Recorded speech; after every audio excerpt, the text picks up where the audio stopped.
Hello everybody, I'm Coyote.05 and welcome back. So, today I'm going to cover the F-100D Super Sabre. I am very excited for this thing.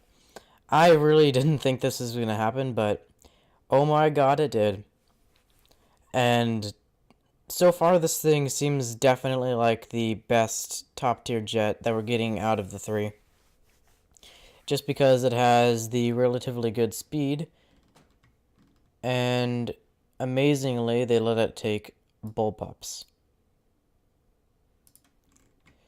So, just starting off here, it's called the New Era, which kind of reminds me of when ERA and composite armor were added in a couple patches back, actually quite a while ago now.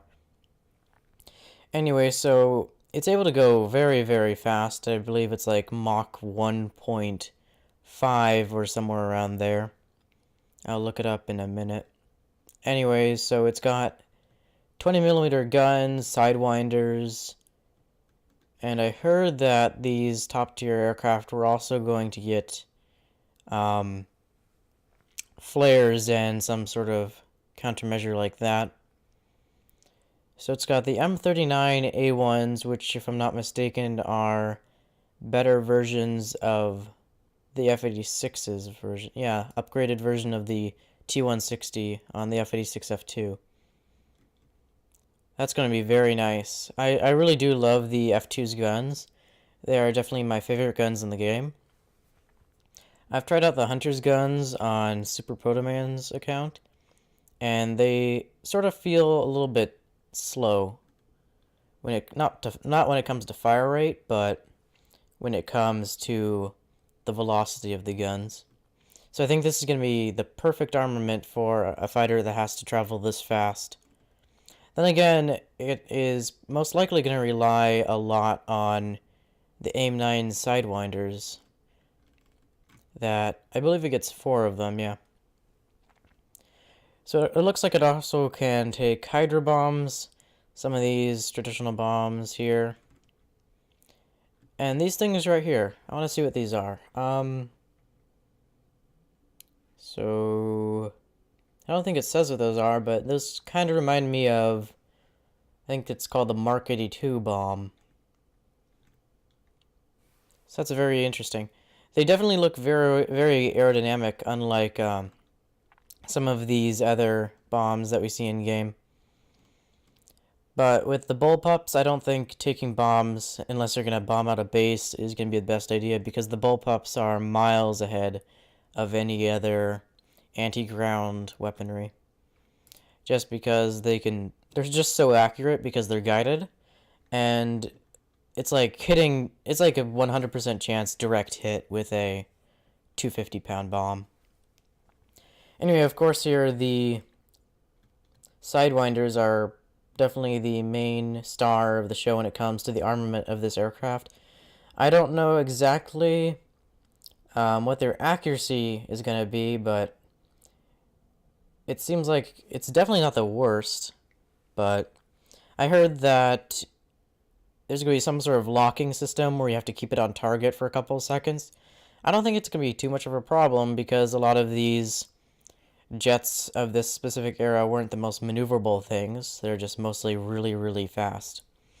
So getting a lock on an enemy aircraft isn't going to be the most difficult, but I can imagine if they were heading straight for you, there's almost no chance that missiles are going to hit.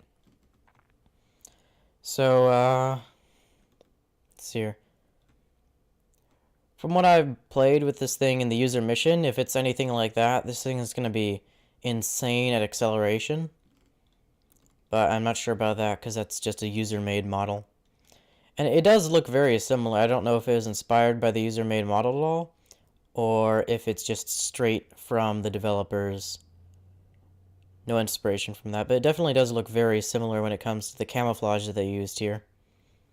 Which I really do like, because that was certainly a very fantastic camouflage. See, I can take 70 Hydra rockets, or Hydra 70. I don't know, how many can it take? Because I read that completely wrong. Well, it seems like it can only take 2 rocket pods, but also with It could most likely take the same amount as the FG-4B with possibly 3 rocket pods on each wing or something of that sort from what it seems here. Okay, 500 pounders, 750 pounders, and 1,000 pounders, definitely. Although I wonder, these are probably the 500 pounders is what I'm assuming, because they're able to fit multiple of them on each pylon. Yeah, very interesting.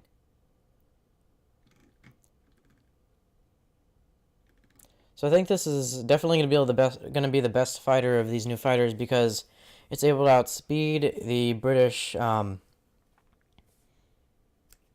is the word? Javelin.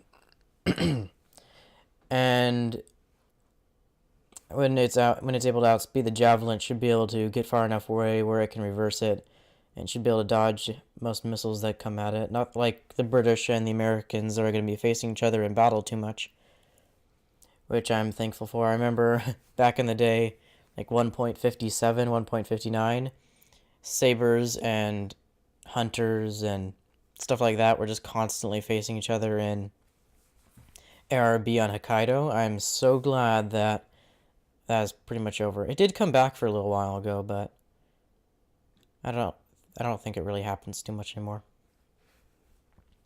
So, and then also facing up against the MiG-19. The MiG-19 will most likely have at least a couple advantages when it comes to air-to-air combat because it is a slightly faster aircraft. I believe like 900 and it's at least like 50 miles an hour faster. I mean, it's not a ton, but it is a little bit faster. And with 2 engines, it should be able to out-accelerate this thing by at least a little bit. Yeah. But I think it's definitely going to be the best all-around fighter with the air-to-ground capabilities, the extreme speeds, and yeah. Yeah, this thing looks awesome. Can't wait to get one of these. I'll make sure to make a video about the actual like plane in game once it comes out on the dev server. So yeah, I'll see you next time. Bye.